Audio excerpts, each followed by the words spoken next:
அனைவருக்கும் நமஸ்காரம். ஓம் நம சிவாய, ஓம் சிவாய நமக. இந்த பதிவு அப்படின்னு பார்த்தீங்கன்னா புத்தாண்டு ராசி பலன்களில் சுறுசுறுப்பாக ஓடிட்டே இருக்கக்கூடிய மேசராசி அன்பர்களுக்கான பதிவு. கடந்த ஆண்டு அப்படின்னு பார்க்கும்பொழுது கஷ்டங்களையும் கண்டங்களையும் ரொம்ப தாண்டிட்டு வந்துட்டு இருக்கோம். வாழ்க்கையில் ஒரு பிடிமானமே இல்லாமல் போய்கிட்டு இருக்கு. அந்தளவுக்கு துன்பங்களை சந்திக்கக்கூடிய அமைப்பு அப்படிங்கிறது கடந்த ஆண்டில் இருந்தது. இந்த ஆண்டு அப்படின்னு எடுக்கும்போது மனக்குழப்பம் அப்படிங்கிறது பார்த்திங்கன்னா ஜாஸ்தியாக இருந்தது. 3ஆம் இடத்தில் இருக்கக்கூடிய குரு பகவான் குழந்தைங்களை பற்றிய நிம்மதி இல்லாத ஒரு அமைப்பை கொண்டு கொடுத்துட்டு இருந்துச்சு அப்படிங்கிறத பற்றி எடுத்துக்கலாம். பணத்தினால ஒரு விரயம் அப்படிங்கிறது, போக்குவரத்தில் ஒரு தடை தாமதத்தை ஏற்படுத்தக்கூடிய அமைப்பு இதெல்லாம் இருந்துச்சு. இந்த ஆண்டு அப்படின்னு எடுக்கும்பொழுது 2026 உங்களுக்கு எவ்வளோ ஒரு யோகமான ஆண்டு அப்படிங்கிறது நீங்கள் என்ன பண்ணணும், உறுதி செஞ்சுக்கணும். அதாவது பார்த்தீங்கன்னா ஓடின ஓட்டத்துக்கு எல்லாம் பலன் குடிக்கக்கூடிய ஆண்டு அப்படின்னு எடுத்துக்கிட்டோம்னா இந்த 2026 மேசராசி அன்பர்களுக்கான ஆண்டு அப்படிங்கிறத எடுத்துக்கலாம். சரிங்களா? என்ன மாதிரியான விஷயங்கள் ரொம்ப யோகத்தை கொடுக்கக்கூடியதாக இருக்குது அப்படிங்கிறத நீங்கள் எடுத்துக்கணும். லக்னாதிபதினு சொல்லக்கூடிய செவ்வாய் உங்களுடைய லக்னத்தில் பாக்கியஸ்தானத்தில் அமர்ந்திருக்கார். பாக்கியஸ்தானத்தில் ஒரு கிரகம் அமர்ந்துச்சுனாலே ஏகப்பட்ட விஷயங்களும் உங்களுக்கு அள்ளி ஹாப்பினஸ்ஸாக கொடுக்கக்கூடிய ஒரு அமைப்பு அப்படிங்கிறத எடுத்துக்கணும். அதுலேயும் பார்க்கும்பொழுது குடும்பஸ்தானாதிபதி தனஸ்தானாதிபதினு சொல்லக்கூடிய சுக்கிரன் பாக்கியஸ்தானத்தில், இதை விட என்ன வேணும்? வருமானங்கள் தேடி வரக்கூடிய அமைப்பு அப்படிங்கிறது உண்டு. சரிங்களா?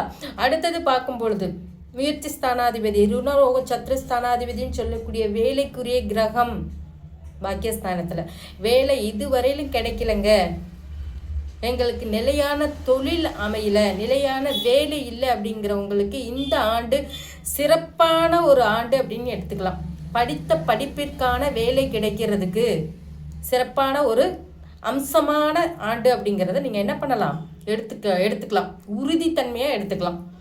உங்களுடைய முயற்சிகளுக்கு எல்லாமே சக்ஸஸ் பண்ணி கொண்டுட்டு போகிற ஆண்டு அப்படிங்கிறத நீங்கள் எடுத்துக்கலாம். ஒரு வீடு கட்டுறதுக்கு அப்படின்னு ரொம்ப நாளாக முயற்சி பண்ணிகிட்டே இருக்கோங்க, வீடு வாசல் அமைகிறதுக்கே ரொம்ப போராட்டமாக இருக்குது அப்படின்னு எடுத்துக்கிட்டிங்க அப்படின்னா இந்த ஆண்டு உங்களுக்கு சூப்பரான அழகான ஒரு ஆண்டு.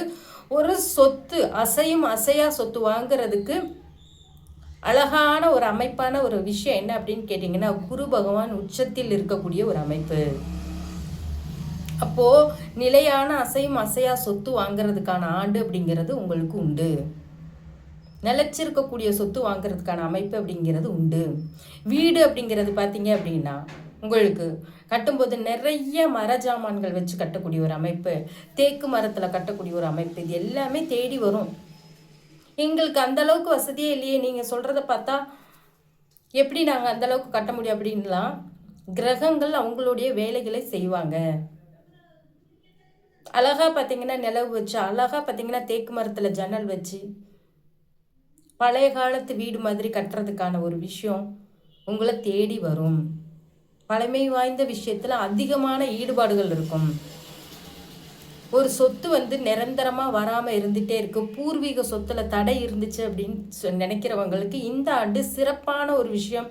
பூர்வீக சொத்துல இருந்துட்டு கிடைக்கக்கூடிய பங்கு பாவனைகள் எல்லாமே தேடி வர்றதுக்கான விஷயம் அப்படிங்கிறது கிரகங்கள் சப்போர்ட் பண்ணுறதுக்காக தயாராக இருக்காங்க. 4ஆம் இடத்துல உங்களுக்கு சொத்து சார்ந்த இடத்துல குரு பகவான் உச்சத்தை தொடும் பொழுது உங்களுக்கு சொத்து அமைகிறதுக்கான அமைப்பு அப்படிங்கிறது தேடி வரும்.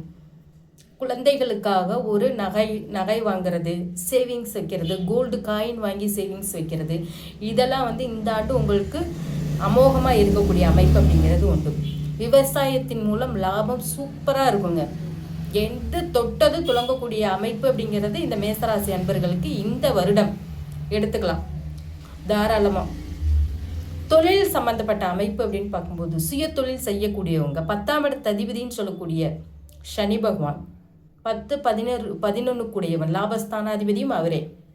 2 பேரும் என்ன பண்ணுறாங்க அப்படின்னு பார்த்தீங்கன்னா 12ஆம் இடத்துல விரயஸ்தானத்தில் இருக்கும் பொழுது தொழில் சார்ந்த ஒரு அமைப்பு, தொழில் சார்ந்த ஒரு அலைச்சல் திருச்சல். அதாவது பார்த்தீங்கன்னா உள்நாட்டு நிறுவனங்களில் இதுவரையில் நாங்கள் சொந்த தயாரிப்புகளை விற்றுட்டு இருந்தோம், விற்பனை செஞ்சுட்டு இருந்தோம் அப்படிங்கிறவங்க இந்த ஆண்டு காலம் உங்களுடைய சுய சம்பார்த்தனையில் செய்யக்கூடிய இன்வெஸ்ட்மெண்ட்டை வந்து பார்த்திங்கன்னா அயல் நாடுகளில் வந்துட்டு நீங்கள் என்ன பண்ணுவீங்க, இன்வெஸ்ட் பண்ணுவீங்க.